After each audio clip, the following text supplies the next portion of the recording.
Hi, Nick. Here's your free guide. Sorry.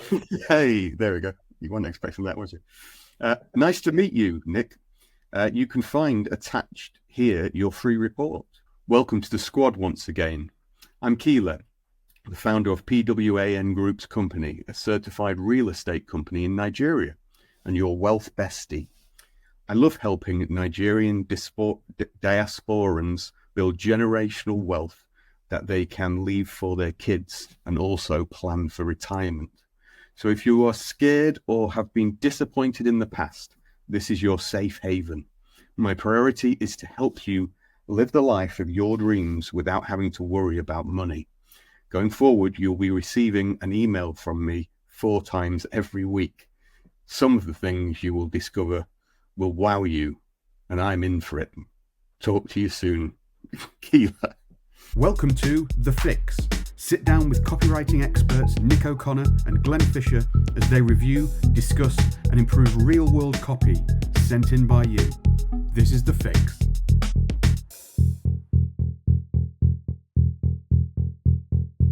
Sorry, you shouldn't be laughing. I don't know why that's tickled you so much. It's tickled me.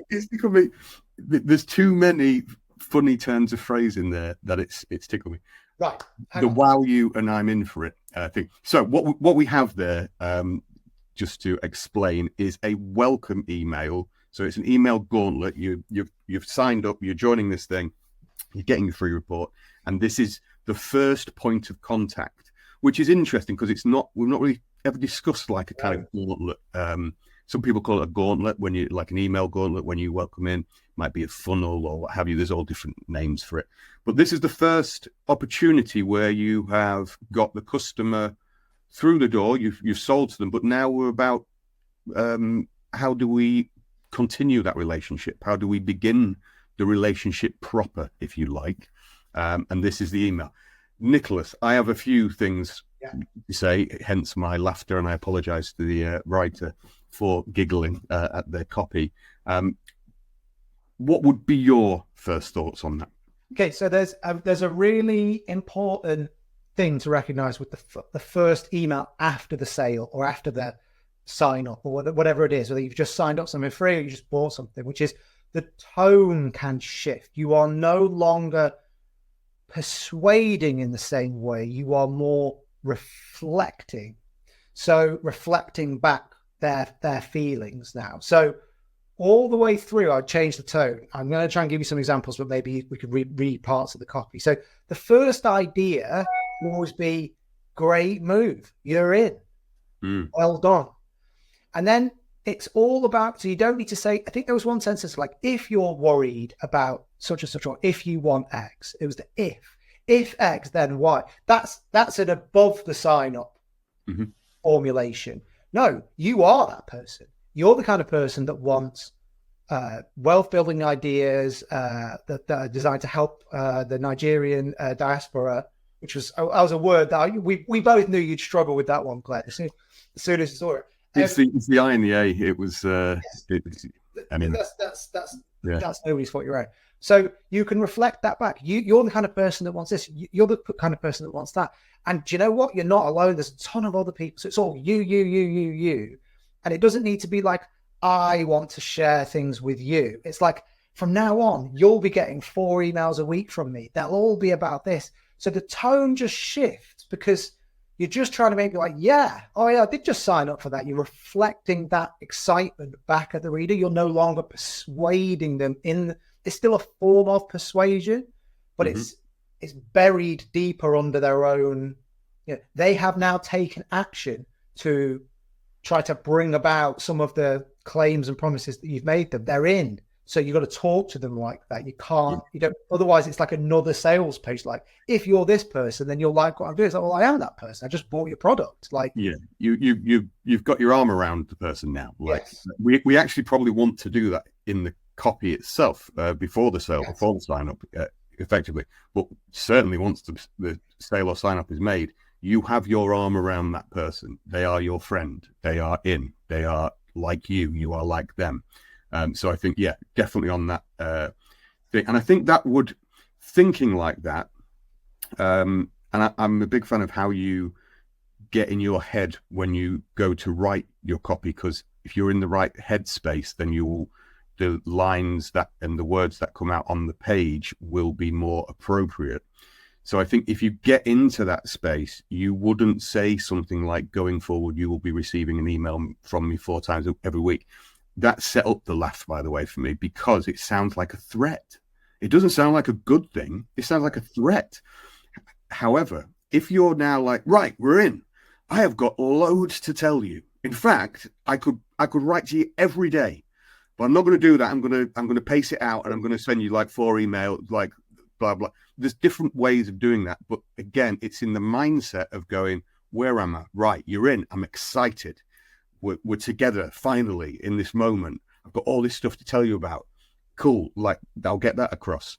Some of the things discover will wow you, and I'm in for it, kind of strange phrasing, but you could, once you're excited, you're like, look, all of this stuff, it's gonna, what, like, I'm amazed that I've got to tell you, and I'm so excited that you're going to discover this for the first time. It will blow your mind.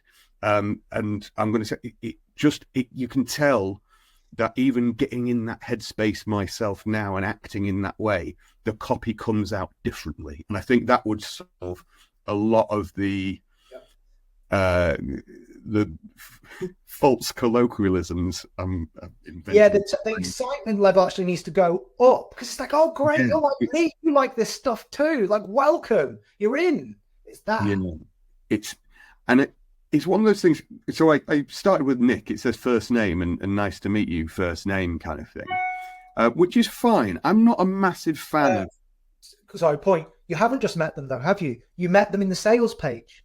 You see what I mean? Yeah, everything needs to be cut through with that. You didn't just meet me, unless the sales page was in somebody else's voice. Yeah. In which case, it's like you might say, you've probably heard a lot about me, but I'm delighted to meet you at last. So even then, you would tweet. You wouldn't. Let's assume it was from that person. The sales page. Let's say the sales page was from Glenn Fisher. You wouldn't then have the next page be like, from you also, saying nice to meet you, because they'd be like, what? We've just been talking for like half an hour. Yeah. Like, so everything has to change. Well, yeah, and I'd say this on a general advice for all emails, generally, and especially functionality emails like this, where we're giving a report or what have you. I learned this very early on in my career, but like, don't just come and give them a report. Like, you've got that, you can put that at the bottom. We're going to get to that. I've actually got all this other stuff to tell you about. I've got ideas. We communicating ideas. Like, open it up, like going, here's your free guide inside, but something like it's dear Glenn, right? Great, that's sorted. That's all out the way, kind of thing. I push that out to the side. I've actually got this thing to tell you, and give them a bit of advice straight away, or give a bit of content straight off, and then go, oh, by the way, there's the report. I'm sure you'll want to download that. You've got to start every email, every piece of communication that you ever send out. And I don't do this, and I accept you could throw it back at me, but generally is the vibe I go for. Every communication needs to open with something interesting. Like, it has to give you a reason to read on in it and be interesting. It's not just download this thing here. It has to, it will always be stronger copy, and you will have a stronger bond with that reader. You're saying about it reflecting. I think you are still persuading people at this stage. You're persuading people to stay with you. But it's a different form of persuasion. It's a different formulation. I mean, that's semantics. Here's another way of thinking about that that's just occurred to me. I agree with that, by the way. I would never start with the report. It's too transactional. The transaction comes at the end. The emotion comes first. So in that way, we mirror, normal sales copy. So you're familiar with the phrase, don't sell to who your prospect is, sell to who they want to be, right? Mm-hmm. Well, you can apply that logic very tightly around a piece of copy like this, because you can describe the person they want to be and then say, I was right about you. You are that person. You want to take control of your finances. You want to build wealth. You want to connect with other people like you. This is who you are. Otherwise, you wouldn't be here. And psychologically, that's really satisfying to your prospect. Now, I've done it in a slightly hackneyed way there, but people buy for that reason because they want to be. The best example of this is like, let's say a magazine that's about retiring overseas. You may find that tons of people don't ever retire overseas, or a newsletter about small caps. You may find that a large number of people that buy that newsletter don't buy small caps, but it's the type of person they want to be. They like the idea of being that person. They like the idea of that being their life one day, if not now, then later. So you're selling to that person. That was the person that drove the sale. So I think that's where I'm talking about reflecting. It's like satisfying that sense of like, I understand why you bought this, and you were right.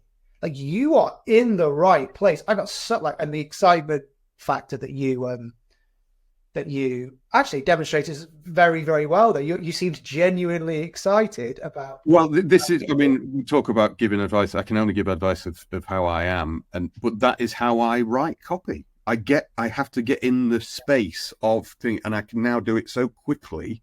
Like my first instinct is always, who is the person on the other end of that thing? And then what is the feel, the tone, when we talk about tone of voice and all that kind of, not crap, but like all of that stuff. I feel a lot of the talk around that is a bit fake, really, and it's a bit it's all after the horse has bolted kind of thing.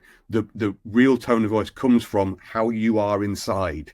Like, if you're not in that mode, you cannot emulate like a tone of voice. You can only, like, if I'm writing posh, for example, I will be sat there going, yes, well, yeah. And I'd put it in my body. I'd be like, oh yeah, kind of thing. Like that's how I'd be doing that. But if I was doing scruffy laid back, I'd be like, yeah, whatever. Do you never find yourself?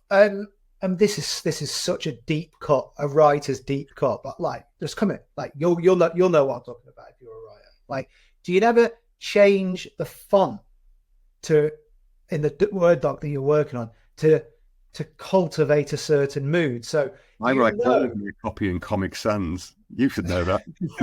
Surely all copywriters have at some point just had that little urge in the back of their mind that goes, pop it in Courier. Yeah. See how it goes? But it creates, it cultivates a vibe, a writing vibe. I did this I do it in my copy. I literally submitted something the other day in Garamond because it wanted to be more elegant kind of thing. But I did it on a much bigger scale with not the novel I just finished, but another one I was doing, where I went through a phase of reading Rachel Cusk, who is a great writer, but she uses a font in all of her books. It's Optima, it's called, and it's very kind of clean and open and a bit kind of not there kind of thing, which people who read Rachel Cusk will know what I'm getting at. But it's got a vibe to it. Yeah. And I changed my whole book into that. And it changed the vibe of how you read it, how you saw it on the page, how you did it. Then I go back to Courier if I'm printing out and writing through, size of fonts and all that kind of stuff. It's a massive thing.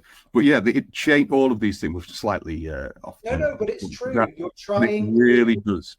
You're trying to create a vibe and an energy.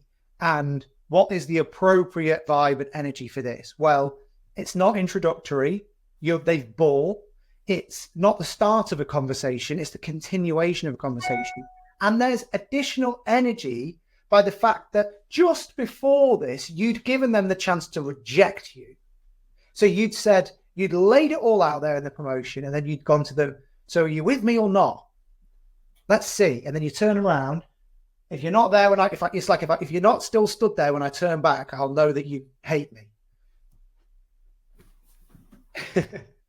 But you turn around, oh, you're still there. The energy level goes up a notch. You're with me. I was right about you. Yeah. Yes. I can't believe it. I write to so many people, and loads of people hear my work. Do you know what? They just maybe you don't say turn me down, but they never take action.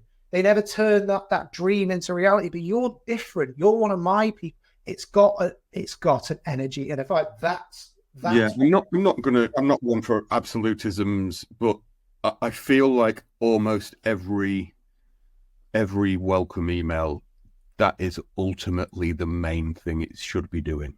Like it should be saying, yes, you are part of the crew now. Like yes. in an emotional way. Tonally, that might change from brand to brand. So if it was The Economist, you might say, I'm so glad you've decided to make The Economist a part of your regular reading. So you might, that's not definitely written in Comic Sans. Yes. Yeah. You see what I mean? It's got to tie into the vibe. Yeah. So you've got to tweak it as appropriate, but you need to recognize that that's how it works. And by the way, if you get this right, this is the best time to sell someone something else, to upsell or cross-sell, because they're never going to be, they've already got their credit card out, they've just had it out, they've already bought from you, they're excited. That's when you're most likely to buy something else. If you can make that next message super emotional about who they are in their soul and why they found their tribe or why they belong at last, that is a wave of emotion that you can use, because that's why people buy things, for emotional reasons. You can go right back to that. So we can use that and we can generate a much deeper relationship with them. Whereas if we, like you say, Glenn, if we just say, here's your report, even if it's free, paid, doesn't matter. If you just say, here's that thing you wanted, that's not about who I am. That's about a thing I wanted. That's kind of grubby. Do you see what I mean? Like there's a resonance to one and there's a transactional quality to the other. We want to be in the emotional camp. So there's a lot to learn in a piece of copy like this, I think. There is, yeah. And just to the right, there's all sorts of other emails in here of like pre-sale emails. There's further emails down in the funnel kind of thing. And what I'm seeing later on is much more depth and much more content about the challenges that your reader's facing. And there's places where it starts saying, you might be feeling like this, and that all needs to come to the top. Like it just always comes to the top. Whenever you're just showing you're working out, and it's all copywriters do this, even the best kind of thing. When you're showing you're working out, almost 9 times out of 10, you can just delete it. It just doesn't need to be there. Just get straight to the meat and crack on. If you straight to the meat and crack on, there you go. I'm going to give you like a little coda, a little PS here, which is, if you're writing a sales page and you're struggling, why not try writing this piece of copy first, i.e. the piece of copy that they receive once they've bought your product. So you really talking emotionally about the type of person they are, or why they've bought, why they are where they belong at last, or whatever it is, because you will be surprised how many of those ideas are very, very mappable into a lead. It forces you to think about, what do I say to the person that's just bought this? Why did they buy it? It's a completely different way of thinking, but it takes you back to the original place. So actually, you could use it as a technique for generating a lead, but by using that as a writing exercise. That's a bonus. That's a bonus, Glenn. I'm not even about it, so that's just, I'm just going to chuck that in. Just shelling out, serving diamonds. I agree entirely. I would say I try and write almost all copy assuming that they are buying, assuming that it's bought. The copy, I always kind of argue for the case that the copy itself should be a kind of like, there should be an air of, this is formality. Like, we just need to get to the actual bit over here. Yes. And that's in the same kind of vibe. If you think, what is that bit over there? Then you really will, again, embody your writing, the actual copy, with, oh no, I know how you're going to be feeling in a minute. I know all that. And again, it gives you that excitement and you can embody the idea, which is something we talked about it's something we talk about all of the time. But I think when the biggest tell on bad copy is always that it's the writer is convincing themselves, and you have to be convinced, and you physicality, once you embody it, that is a way of convincing yourself that I am this. I am now selling this to you because I believe you've got to be in on it. And I think that we always talk about curiosity as one of the biggest skills. I think that's one of the biggest like Convince yourself. to be able to convince yourself of everything, Yeah. right? To figure out, like, yeah, that sounds great. It's like, what do you mean? It like Yes, no, you're right. shooting yourself is what I was thinking of. Well, no, you're right. I'll convince myself that shooting myself is the best. It's not. Just stop, just before you get in trouble. That's not a good idea. And I'm not even letting you finish the sentence. So that was a comment about Chekhov or something like that. It's nothing to do with, it's not trying to give you life advice. No, it's true. I'm going to wrap this episode up. If you can convince yourself and sell yourself, that's the route to authenticity. Yes. If you're not convinced yourself, you'll either write bad copy or you'll write cynical copy, which is just a subset of bad. Convince yourself, like Glenn said, get the energy right, get into that vibe, get into that conversation, do whatever it takes to embody that part of the conversation you're having, and it's going to come across right. Glenn, do you know what? I really wanted to try and wrap this up in under 20 minutes for reasons that aren't clear to me, just that I thought it'd be satisfied, but I've missed it by a couple of minutes. But and now we must go for an hour. Got to keep going for an hour and 20 minutes. No, right, let's wrap this up. Thank you very much, everybody. Thank you very much to that writer for sending their copy in. It's always very difficult to put yourself out there, but hopefully got some useful feedback. Send more copy in if you like, or join the Fix Accelerator if you want to get regular feedback on our live calls and other such things. Aside from that, Glenn, thank you very much, mate. Pringles and then have a meeting. Fonts are available. Don't forget, like we've mentioned some fonts. We don't want to give undue bias to those fonts. Big shout out to Times New Roman. Big shout, Garamond, Georgia. Georgia's one of my favourites. Yeah, Calibri, Pirelli. Yeah, it's a little bit pretentious, a little bit up itself. That one, I think. Long Cambria, just yeah, trucking along. Right, do you know what? I was trying to end the episode, but instead we've just done some font banter. Thank you very much, everybody. See you next week. Goodbye. That's all for this episode. But if you'd like to get your copy reviewed, or you've seen some copy you want Nick and Glenn's opinion on, get in touch at feedback@thefixcopywriting.com. Thanks for watching, and don't forget to like and share.